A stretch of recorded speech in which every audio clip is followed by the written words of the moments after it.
นี่เดียงแล้วมันกันช่วยดูกันปฏิญาณมินทั้งชัดก็เส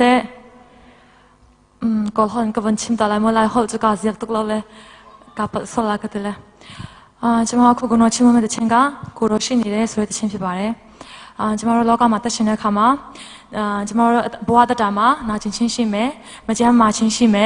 วันนี้ชินสิบเจ็ดชินลอกมาดีอย่างไรก็จะมาจงตุยามาก็จะมาลู่ได้แต่จงตุยาไม่ยากพิบาร์ဒါပေမဲ့ဣတိလလူမျိုးတွေပေါ့နော်ဖျားသခင်ကပို့ဆောင်တဲ့ခါမှာမောရှေလက်ထက်မှာပေါ့နော်ဣတိလလူမျိုးတွေကတကယ်ကိုမှဒီလိုခက်ခဲကြုံတွေ့တဲ့ခါမှာဆိုသူတို့ဆိုတာဖျားသခင်ရှင်းမှာအမြဲတမ်းညီးတွားတဲ့အရာပဲရှိတယ်ပေါ့နော်နောက်ဆုံးမှာဖျားသခင်ကသူတို့စင်မှာမိမွေကိုစိတ်လွတ်ပေးခဲ့တယ်မိမွေကိုစိတ်လွတ်ပေးခဲ့တဲ့အချိန်မှာဆိုသူတို့ပို့ဆိုးတယ်ပေါ့နော်တကယ်ပဲမောရှေကိုအပြစ်တင်ကြတယ်ဖျားသခင်ဘယ်လိုဖြစ်တာလဲဆိုမောရှေကိုအားရပါရအပြစ်တင်တယ်အဲ့ချိန်မှာဖျားသခင်ကပါဆက်လက်ပြီးတော့သူတို့အတွက်လမ်းကျေးဇူးတော်ပြင်ဆင်ပေးလို့ဆိုရင်ဒီကြောက်တိုင်းမှာပေါ့နော်ဒီကျေးဝါမွေရုပ်တုကိုဖျားသခင်ကပြင်ဆင်ပေးတယ်ဒီကျေးဝါမွေရုပ်တုကိုကြည့်မယ်ဆိုရှင်သင်တို့ကျမ်းမှာချင်းရမယ်ဆိုပြီးတော့မှဖျားသခင်ဒီပဋိညာဉ်ပေးခဲ့တယ်ပေါ့နော်အဲ့မှာကြီးတဲ့သူတိုင်းကလွတ်ချင်းရတယ်ကျမ်းမှာချင်းရတယ်ဒီနေ့မှာလဲကျမတို့ဒီမှာရောက်ရှိလာတဲ့ညီကောင်မောင်နှမတွေအားလုံးဒီမှာရောက်ရှိလာခြင်းအဖြစ်ကျမယုံကြည်တယ်ယေရှုအားဖြင့်သင်တို့ကျမ်းမှာချင်းရမယ်လွတ်ချင်းရမယ်ကောင်းကြီးခံစားရမယ်လို့ကျမယုံကြည်ပါတယ်အာမင်ကျမတို့အနာမှာအမြဲတမ်းရှိနေတဲ့ထိုဖျားသခင်သူဖျားသခင်ကိုကျမကိုနော်ချင်းမချင်ပါတယ်ကိုရောရှိနေတယ်ဆိုတဲ့ချင်းနဲ့ကိုနော်ချင်းမချင်ပါတယ်ဒီချင်းကရမယ်ဆိုရှင်အားလုံးအတူတူလိုက်ဆိုပေးကြပါလို့ဒီမှာရှိလူငယ်တွေပေါ့နော်ရမယ်လို့ယုံကြည်ပါတယ်ရမယ်ဆိုရှင်အားလုံးကျမနဲ့အတူတူကိုနော်ချင်းမပေးကြပါလို့အားလုံးဖိတ်ခေါ်ပါတယ်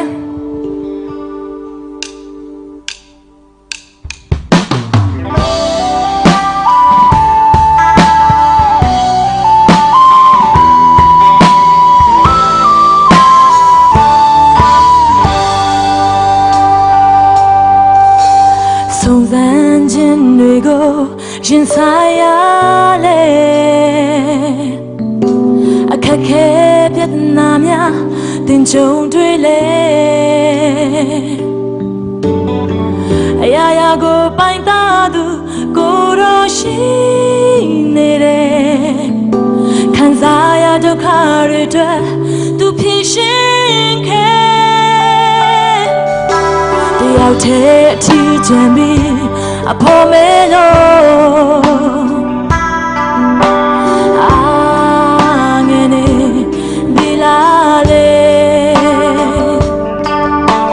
ချစ်ချင်းမြတ်တာရှင်ကိုရောရှိနေတယ်သင်နာမရှိကလေးအဖို့ပြုပေးမယ်မစတင်လာလိုက်နေရတွေ့တိုင်းမှာ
လုံးဝေးပါနဲ့ဆွမ်းပါနောက်တော့ကိုစေ